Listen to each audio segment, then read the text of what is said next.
This one's called Meaningful Relationships.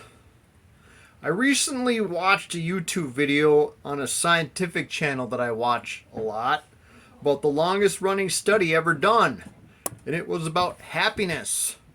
The study has been going on since the 1930s and has followed 4 generations of families.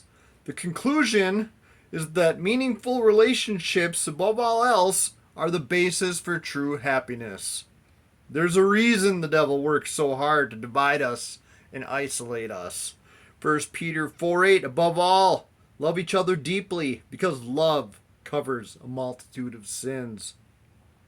What's Peter talking about there? I think what Peter says in 1 Peter 4:8 summarizes the 12th step. Having had a spiritual awakening as a result of these steps, we tried to carry this message to others and to practice these principles in all our affairs. It says, as a result of these steps, we tried to carry this message to others and to practice the principles. What's the message? What's the principles? This is interesting. This is a true story. This is how God works. I found 1 Peter 4:8 by Googling verses about relationships. It was the very first verse listed on the website BibleStudyTools.com. When I read it, I instantly thought of the 12th step. Here's the kicker. When I Googled Life Recovery 12 Steps, 1 Peter 4:1-5 are verses associated with the 12th step. So maybe the verses will help us understand what the message and principles are. 1 Peter 4:1, therefore, since Christ suffered in his body, arm yourself also with the same attitude, because whoever suffers in the body is done with sin.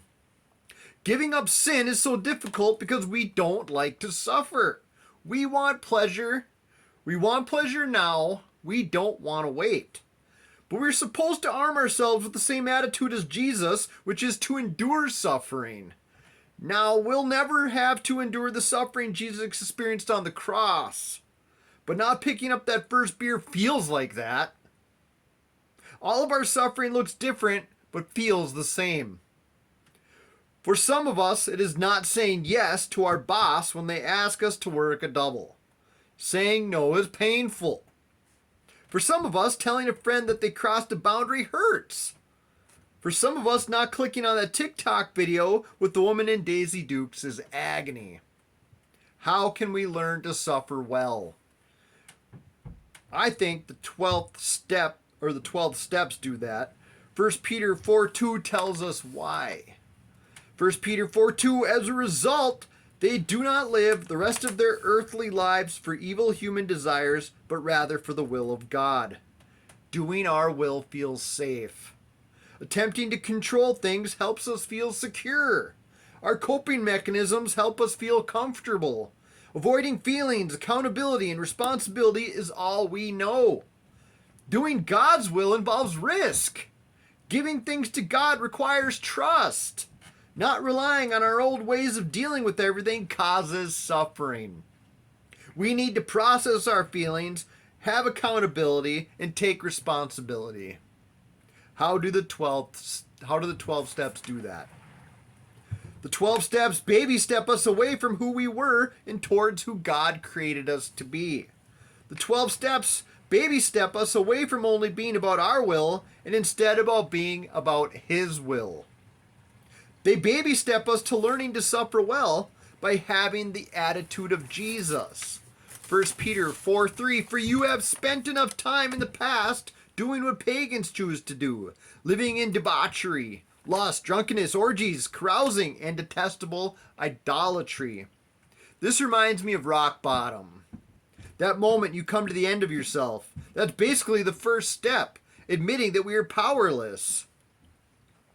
So we've discussed how the 12 steps work, why they work. The other most important aspect is that after we have gone through the 12 steps and had a spiritual experience, we're supposed to carry this message to others. The spiritual experience is learning to suffer well and have the attitude of Jesus. We're supposed to share that with others. Peter says it like this, above all, love each other deeply, because love covers over a multitude of sins. Why do you suppose we go to church? We go to church so we can practice the principles. This group is church. This group is just Thursday night church. We can't practice the biblical principles of loving on others from at home on our couch. We can't love each other deeply like Peter says from our living rooms. Some people say, I have my own relationship with God. We have an understanding. I don't need to go to church. Hebrews 10:24 through 25. Let us consider how we may spur one another on toward love, good deeds, not giving up on meeting together, as some are in the habit of doing, but encouraging one another, and all the more as you see the day approaching.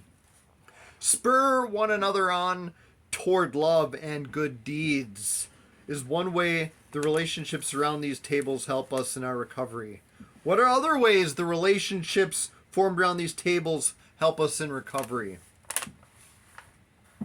Feel free to respond down below.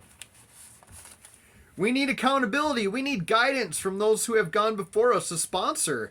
We need support. We need people we can call, people that will tell us the truth when we are believing lies. We need people to love on us. We need people to love on. We need safe people to practice having good boundaries with. We need forgiving people. We need people who will have grace with us, people who will correct us gently. We need people. We are made to be in relationship. Ecclesiastes 3:12 through 13. I know that there's nothing better for people than to be happy and to do good while they live, that each of them may eat and drink and find satisfaction in all their toil. This is the gift of God. Happiness is a gift from God. Opportunities to do good are gifts from God. It's all wrapped up in deep, meaningful relationships. Sure, there's going to be difficulties. Life is hard. There will be suffering. But there will be fruit. And we will eat and drink and find satisfaction in the toils. This is the gift from God.